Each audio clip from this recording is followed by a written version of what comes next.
Hi everyone, in this video we'll learn how to create hyperlinks in Excel, a super useful feature that lets you connect your sheet to files, web pages, or even other cells within your workbook.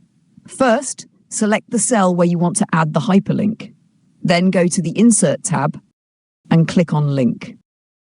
You'll see a window with 5 different hyperlink options. 1. Existing file or web page, linked to a file on your computer or a web page online. 2. Place in this document, link to another cell or sheet within the same Excel file. 3. Create new document, make a brand new file and link it directly. 4. Email address, create a clickable email link.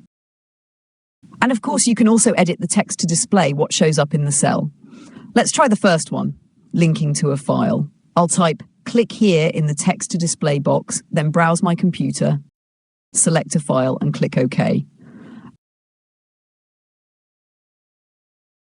And just like that, our hyperlink is ready. Clicking it will open the file instantly. Now let's add a web link. In the address box, simply type the website URL, for example, like Microsoft.com, and press enter. Excel will automatically turn it into a clickable link. Next, let's link to a specific cell in this same workbook.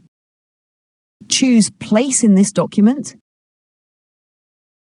select Sheet 2, and in the cell reference box, type G10. When you click this link, it will take you directly to cell G10 in Sheet 2.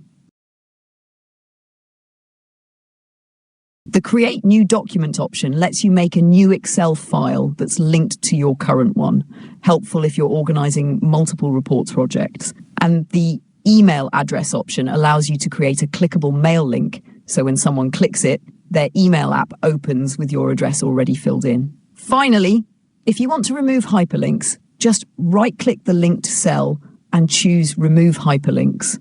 You can also select multiple cells and remove all hyperlinks at once. And that's it. You've learned how to add and manage hyperlinks